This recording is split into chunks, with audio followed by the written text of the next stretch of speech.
Presenting a case of 23-year-old female. Her name is Ajita. She is a household working woman, and she presented with a chief complaint of pain over the right groin area since the last 12 years and history of present illness. History of present illness, pain over the right groin area since last 12 years.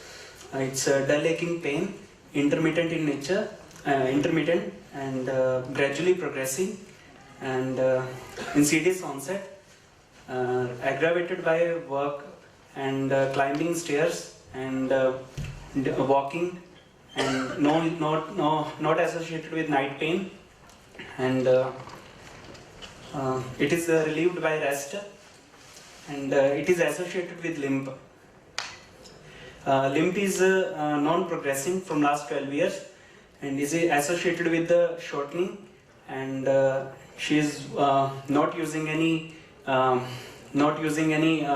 heel raise for walking, and history of shortening since last 12 years. It is non-progressing, non-recovering, and she's managing.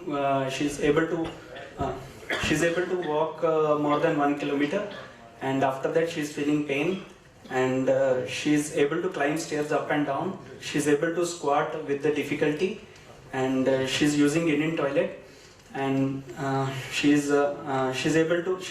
could not able to sit cross-legged, and she's having difficulty while taking the heavy bucket of water and doing daily household work.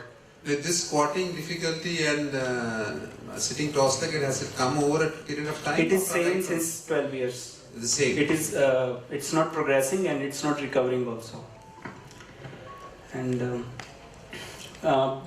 it is. There is no history of any other joint pain. There is no history of cough. There is no history of evening rise of temperature.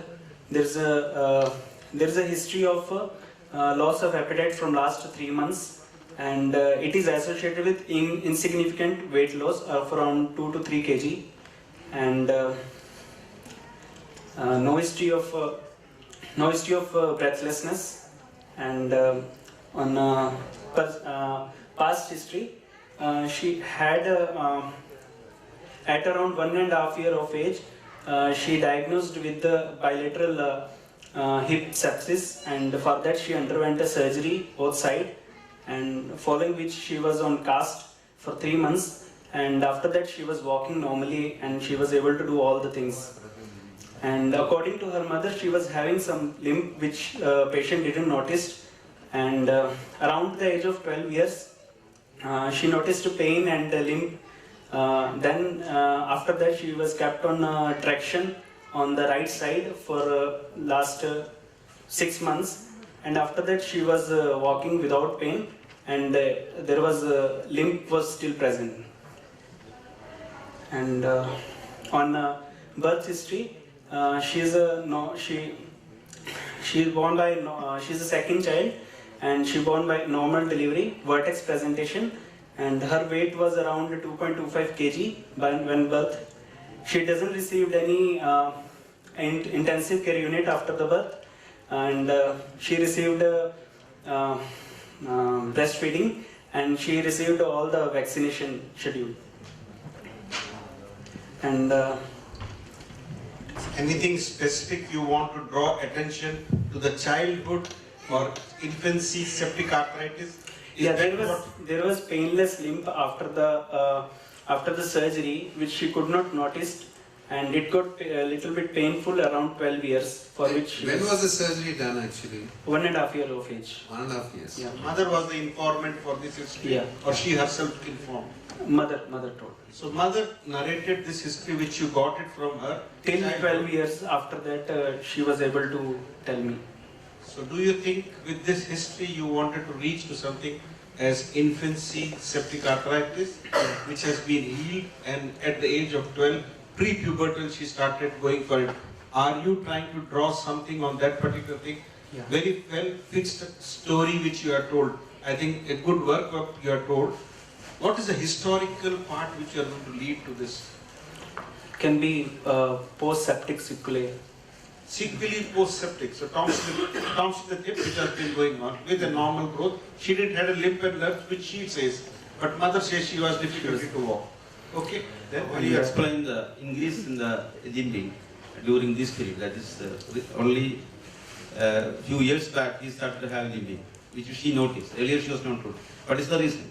How will you explain that? Pain at the time of 12 years, she developed pain along with the limb. Then she told that she was having difficulty in walking. And how do you explain this? How to explain? The limbing was also increased during 12 years. What is the explanation? Is there a definite explanation? it can be at the time of it can be any fracture, but there is no difficulty. No. See, his question is very clear. This child did not have a limb, although she had a septic sequelae according to you from 1.5 years of age. She developed the limb much later. Why is that happened? Yeah. Is there a definite reason for that? That's why I'm asking. What is the explanation for that?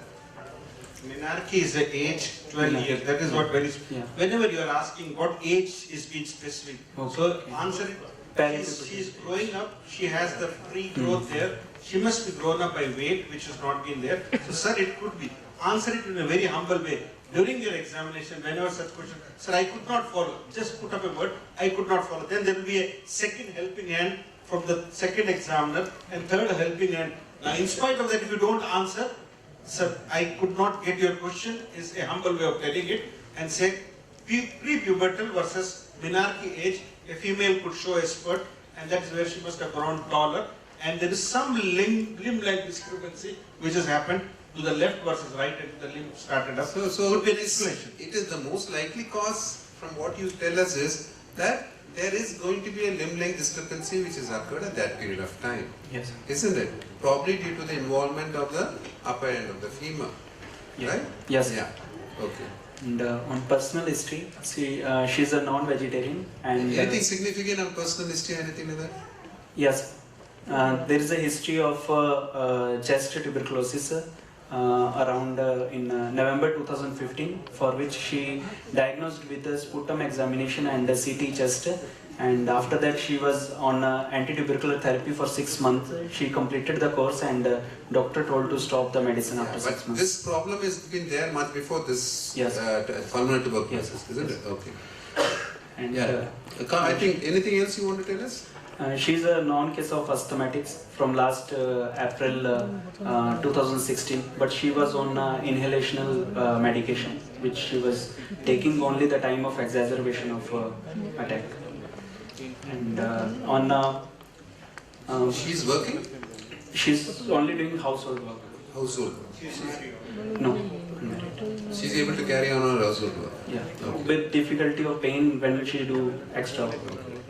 On menstrual history, she's her menarche age is at 13 years, and her cycle is regular for around 28 days, and she's not having any excess of bleeding. Okay. See, now remember one thing you should also remember in the exam, that the examiner gets the order that here you have to divide your marks based upon the history, your examination, your investigations and your treatment. If you spend the entire time of your, because each person will be allotted about 30 minutes or 40 minutes depending upon the center. So if you spend the entire time on the history, then your chances for findings in the examination, a subsequent investigation all become lesser. So that, of course, a good history is important, but don't elaborate so much that it may not be relevant to the case itself. I would like to proceed with the general physical examination, and her weight is around 40. Anything significant there? No. Nothing. Then come to the examination of the region. Examination, I would like to see gait of the patient. She has an unassisted bipedal treadle gait with the dipping of the posterior sphenoid expand on the opposite side while walking. And Just ask it. yeah. Walk. See, again I think we are stressing, you describe the gait. See, it's always, you come to the conclusion whether it's a Trenberg gait or not is a different issue. Occasionally you may not be able to describe the gait. Then it becomes an issue, right? Okay.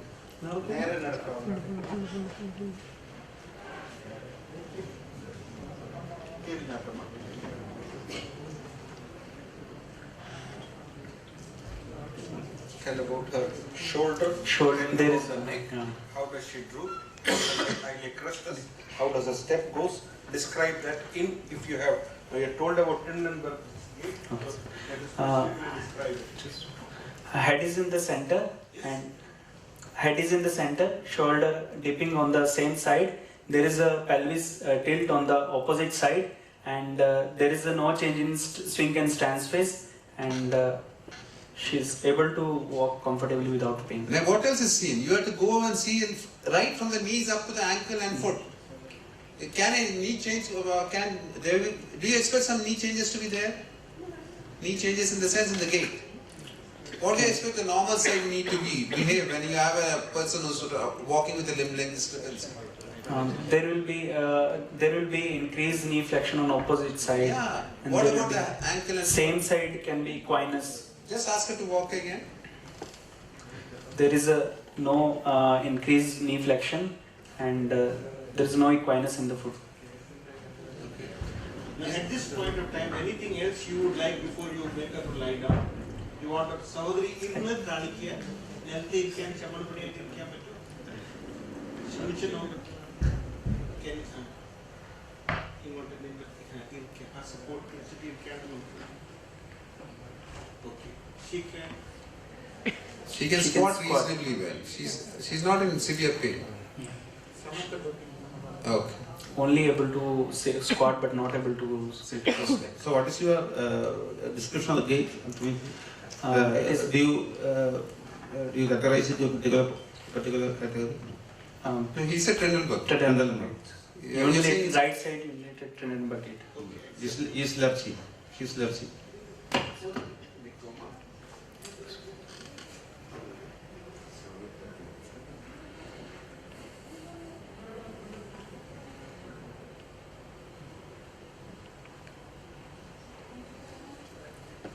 At the same time, can you do a Hindenburg? Yes. Right Yeah. when Yeah. she's standing. I'm not inverted. Just stand here. Just Yes. can you look on that side? Inverted. what are you looking at or what are you feeling? You just tell us. Posterior sphenoid spine. I will come down to the level of posterior sphenoid spine, and I will ask first to stand on the left side and lift the right leg, and I will look for the pelvis tilt. Now, in this patient, you're not obviously going to see anything because she's well covered. You're not able to see anything. At the best, you're going to palpate. Palpate. Now, you are palpating the posterior superior spine. The posterior superior spine is hardly a couple of centimeters from the midline. A little shift tilt is not going to be going to be very difficult for you to clinically palpate and say. So it is much better to come anteriorly and look at the broadest part of the pelvis, the anti-superior spine area, and then palpate, because that will tell you the tilt much accurately, because you're going to palpate only, right? Yes, sir.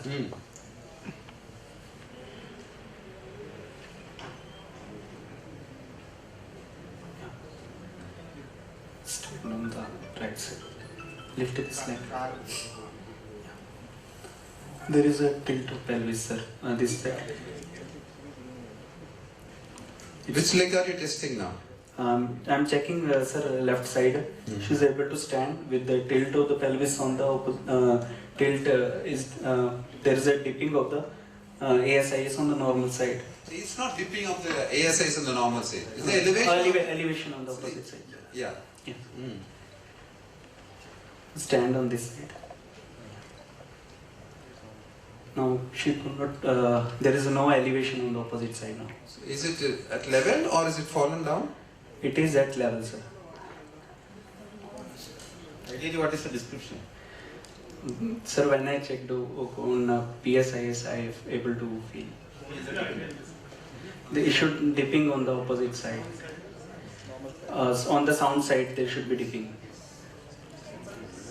Of course, it's a variation of a degree if you ask me. The abductor mechanism is reasonably weak, you might be able to get equals. If it's very weak, then of course it is going to drop further. Right? Yes. Okay. The fact is not elevation, that is very obvious. Yes. And I would like to start with inspection. Just inspection in a lying position from the front. There is a normal lordosis, and there is both anterior sphenic iliac spine at the same level, and there is no visible wasting of the calf and quadricep area, and which is more important? Which muscle is more important in this case? sir, quadriceps, gluteal.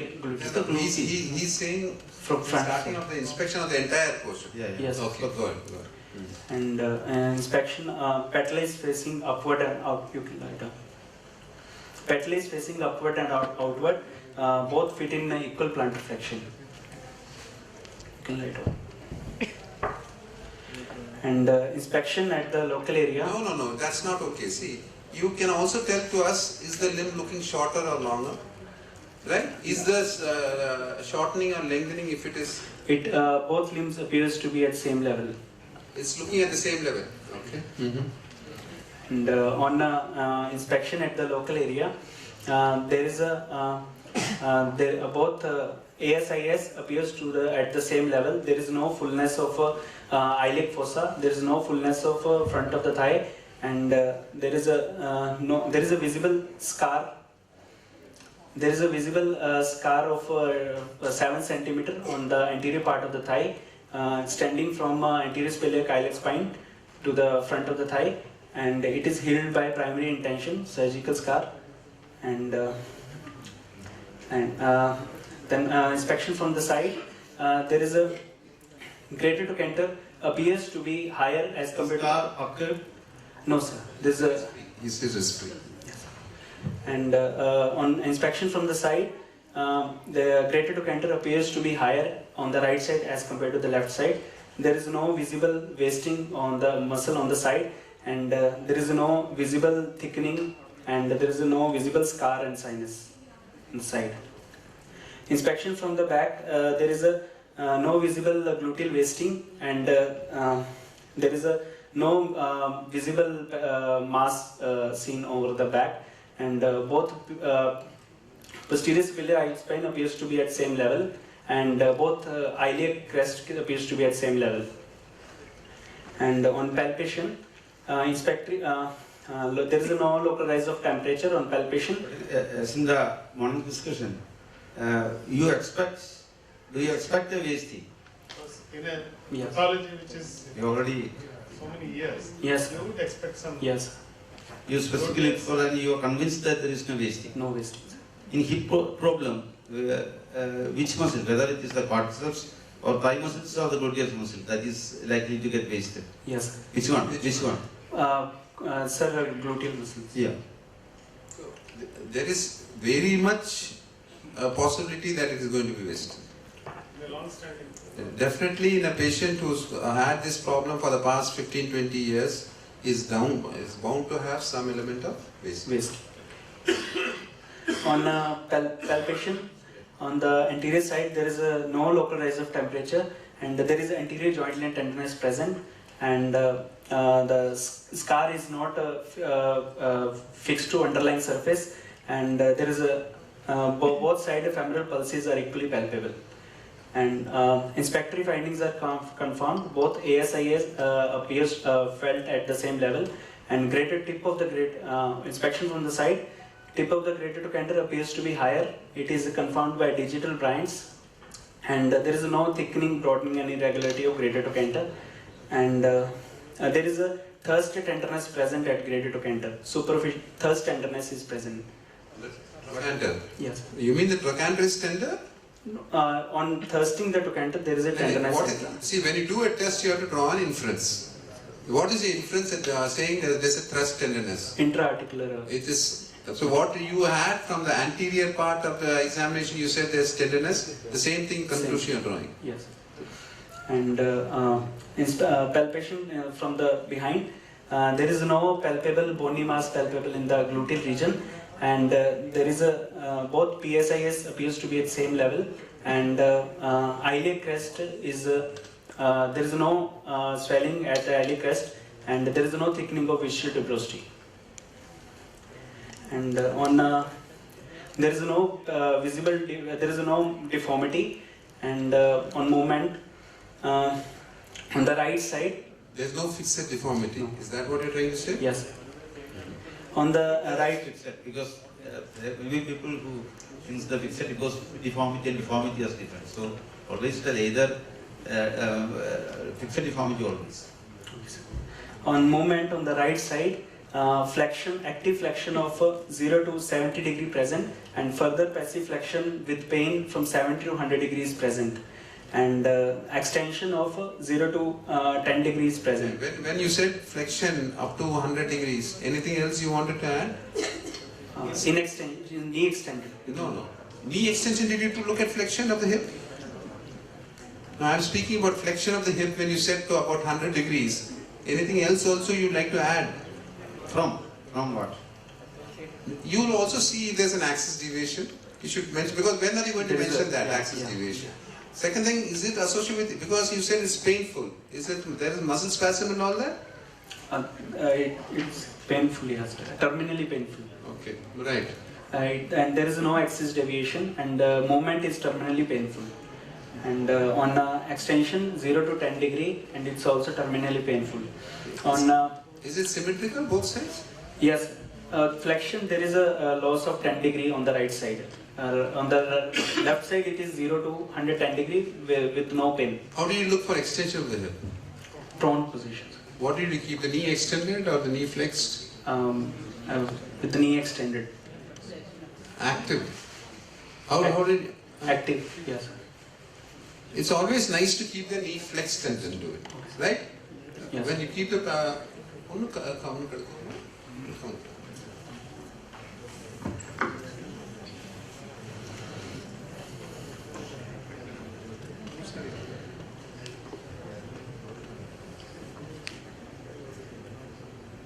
you think there's no difference in the degree of movement?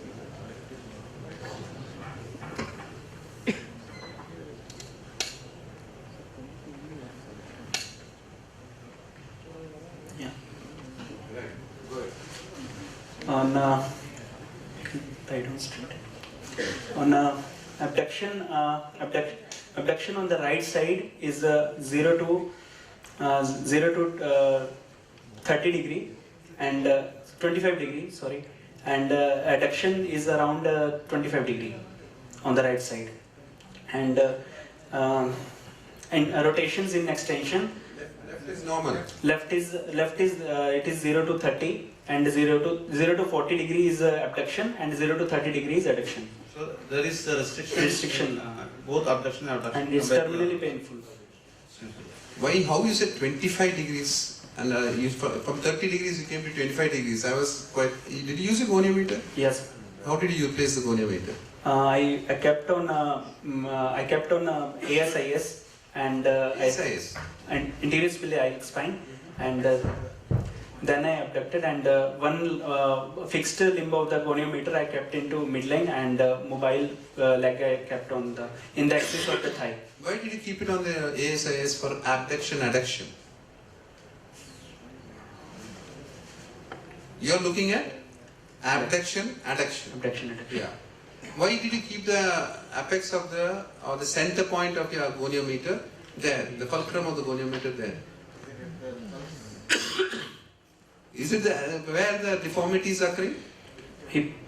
Hip and anterior spine are totally different regions. Yeah, you should keep it where you think the head of the femur is. Okay. See, where you set the joint line is. Joint line. Where, that is where, when you're looking at abduction, adduction, you're keeping it. When you're looking at flexion, extension, you look it at the tip of the trochanter because that's a lateral, sagittal plane deformity. Okay. Right? But for you're looking at a coronal plane deformity, where the movement is likely to be occurring, adduction or abduction deformity, is at the hip joint. Hip joint. Right? So the apex can be kept, the fulcrum of the goniometer will be kept there. Okay. One limb will be parallel to the central line and the other limb will be parallel to the thigh. Thigh. Okay? Right. On rotations in extension, there is an internal rotation of 0 to 25 degree and external rotation of 0 to 15 degree, and it is same in flexion. There is no differential rotation. And You examined the patient prone or supine? I examined in supine and prone, sir, for rotation. Robert, you look Yeah. for rotations in prone also? Sir, rotation in flexion, No, no. My question is, did you examine the rotations in prone position? both, sir. First in supine, then to confirm in prone, sir. And there is a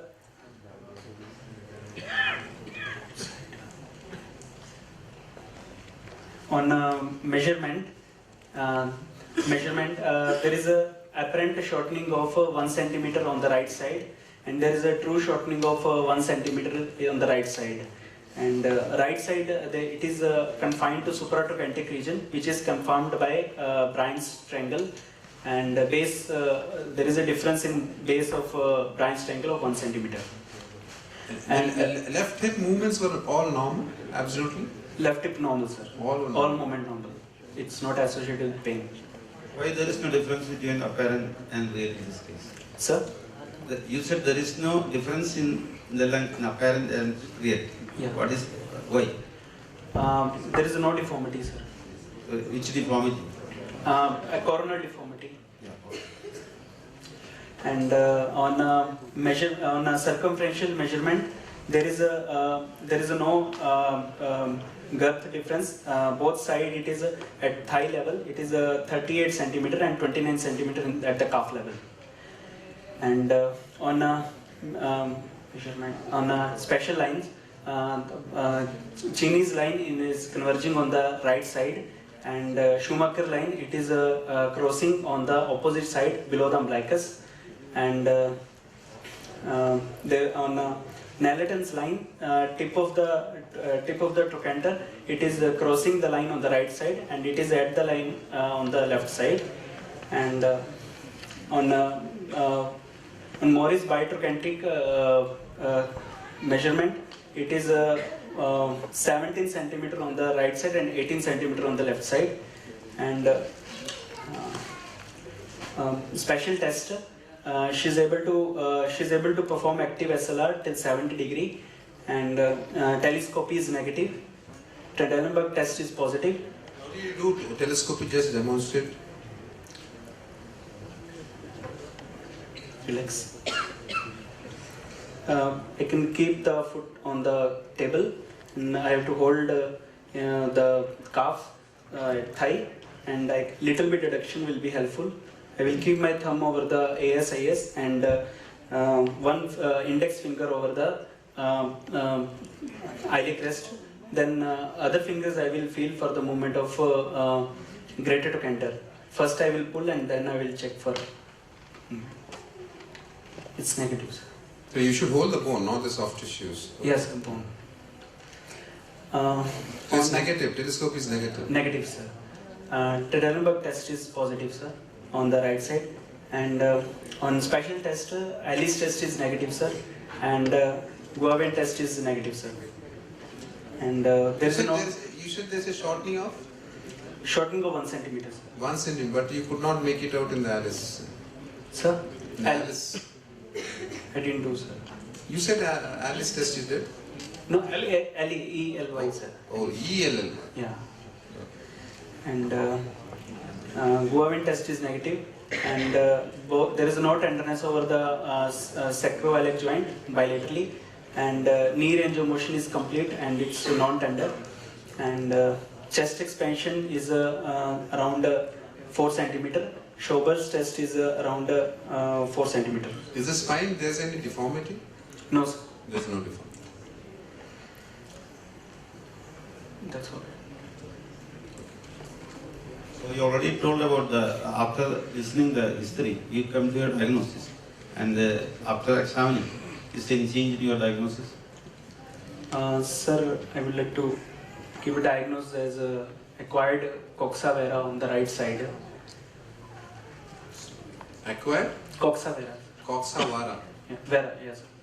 What is your reason for saying coxa vara? Sir, first one on examination, there is a tip of the greater trochanter is higher, and there is a reduced abduction and internal rotation is present, and What is the range of abduction and adduction? sir, Abduction he said was 25 degrees or so. yes, sir, yes, sir. Adduction was?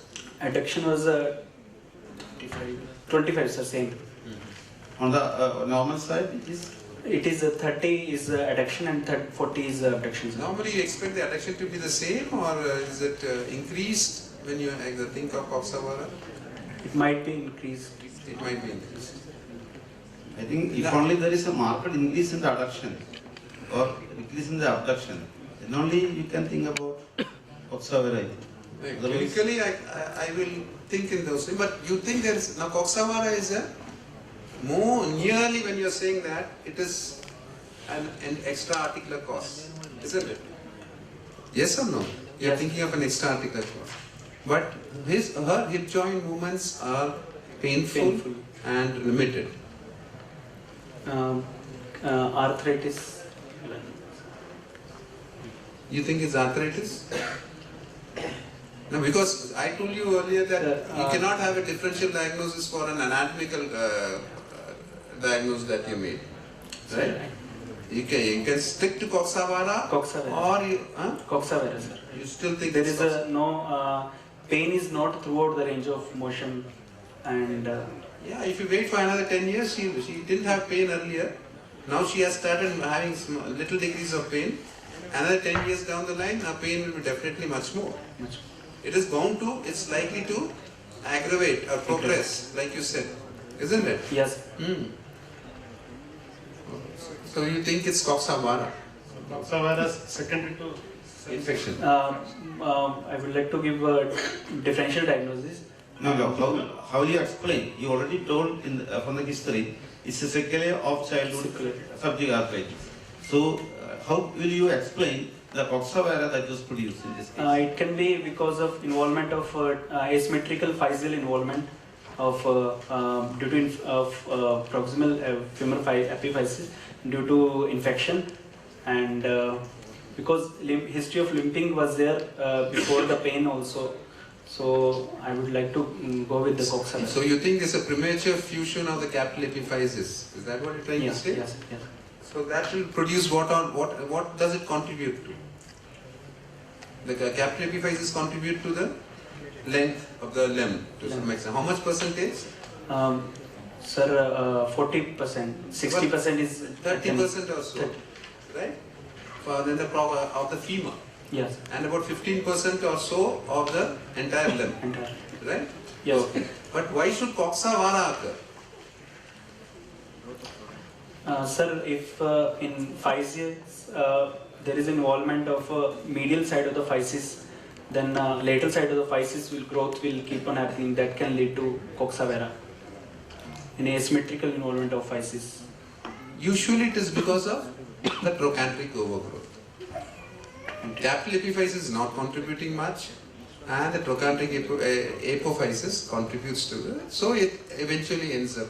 Of course, there might be partial or complete, or depending upon the physical arrest, you might have valgus, varus, retroversion, anteversion, all that. Right? Yes. Okay. Do you think there's a coxa breva? Any sign which you elicited which suggests that there could be a coxa breva? There is a decrease Morris biotrochanteric. Yes, a Morris biotrochanteric test tells you to some extent of that, right? The trochanter is more far lateral or is more medial. More medial. Isn't it? Yes. Okay. Right. So you think you're still stuck with Coxa-Vara. Yes. What do you want to do for her? I would like to take a pelvis X-ray with both. You said tuberculosis something. Yes. Do you think it's tuberculosis? There is no active symptoms and there is no sign positive on examination, and but I would like to keep a differential diagnosis for that. Because he said pulmonary tuberculosis. She was on treat. That's what you said. Yes. Okay. Right. So what do you want to do for her? I would like to take radiological and some blood investigation, and I would like to take pelvis X-ray with both hips AP and translateral hip X-ray.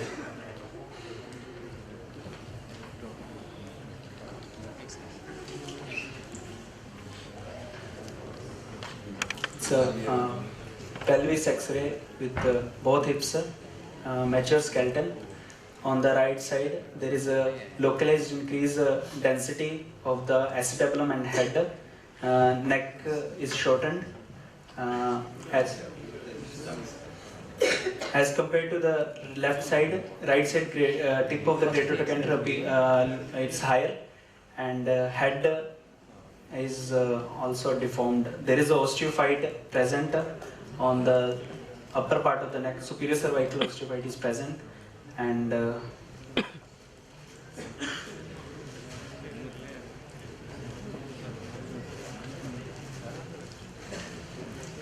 left side it appears to be normal.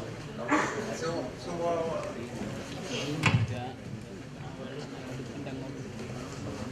spoke about all the lines? Yes. Sentence lines? Yes. Chantal line is broken, and ilioischial and iliopectineal line is intact, and pelvis shape is normal. So now, is there any evidence of active infection?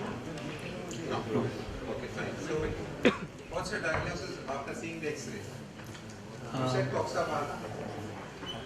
Yes. Is it okay?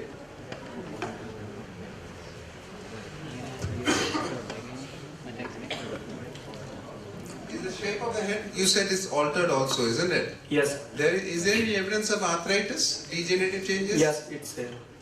There is. Arthritis. What are the changes? There is a localized increase sclerosis at subcontractile region, and there is a marginal osteophyte present on the superior cervical and inferior cervical area, and the sourcil shape is more pointing down. Pointing down. So all features favoring a Arthritis. degenerative arthritis. Degenerative arthritis. Okay. Trochanter is the tip of the trochanter is in line with the in line with the center of the head? No, sir. It's higher. It's way above, isn't it? Yes. Okay. So what do you want to do for her? I will blood investigation, sir. I would like to. Everything is normal. What do you want to ask blood? Sir, to find out if any still some any chances of any infection if it is there. See, it's 20 years down the line. Of course, you can any time I have an infection, but there is no clinical evidence of an active infection. And you said sequelae, yeah? Yes. Of course, you should always do your blood investigations. Right. What else? What will you do for the treatment portion? Sir, I will ask the patient if she is able to do the daily her work, and I will observe the patient till if she have any difficulty later on in her work daily activity, then I will like to intervene later, sir.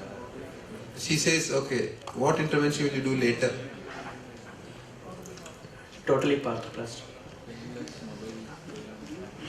How old is she? 23-year-old. So the presence of the hip joint is an indication for a replacement, is it? No. There is a And by and large in the exam, I would suggest that you go a little slow on arthroplasty. That is because the examiners, some of them are young, some of them are quite old, and for whom total hip means you are looking at a 60 plus age group. Right? So in the exam, or from the exam point of view, I would suggest very strongly that you go very slowly into a total hip. You glide into a total hip. Right? Then let the patient, unless it's a very straightforward, it's a very painful condition. Patient is unable to stand, say for example an ankylosing spondylitis. Spine is fused, both hips are getting involved, patient cannot stand. Even if it's 24, 25, I would very strongly suggest that you go ahead and tell a total hip at that stage. But here's a patient who's walking around reasonably well, who's only 24 years of age. Otherwise, even her gait, according to you, other than a Trendelenburg, there was no thing. Not much of antalgia component at all. I think you should say, I would, like you rightly said, a slow intervention. What's the other option? Suppose at the age of 14 she claims severe pain. Other than joint replacement, what is the other option? We can osteotomy of the greater trochanter and shift a little distally to It's improve very the painful. Very painful hip, not at this stage. See, when you bring the trochanter down distally and laterally, what are you trying to do? improve the abductor. We are trying to improve the abductor mechanism. Reduce the Trendelenburg lurch if she has got any. Right? Yes. Okay.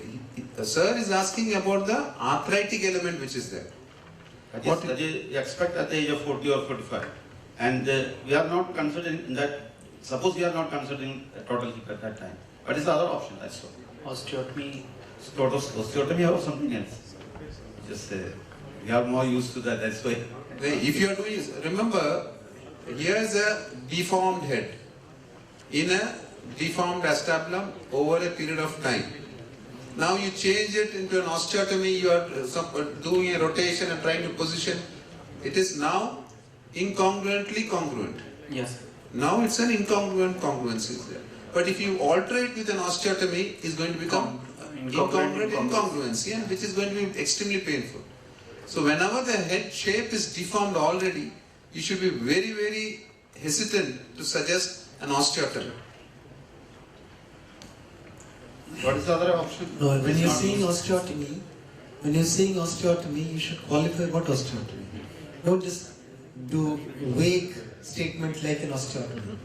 Varus, valgus, flexion, extension, derotation. What is it that you're thinking? You have to say that. Okay, pelvic osteotomy. What is it that you're thinking? Don't just say the osteotomy. Okay. Don't leave it loose like that. That's number one. Number two, don't be hesitant in saying a THR if it's painful. She's walking so nice. Yes. She's hardly an antalgic component is there. So if she's walking so well, irrespective of what you see on the X-ray, you're going to leave it alone. You're not going to do a THR in such a patient who's walking so well. Yes. However, if she's walking painfully, don't hesitate to see a THR. Every step is painful. So she's young. You don't want her to be limping around with pain and be an asocial person. The other option I had in mind, that's not now, at the age of 40. She's not willing for, or not in a position to get the arthrodesis, that is the classical teaching.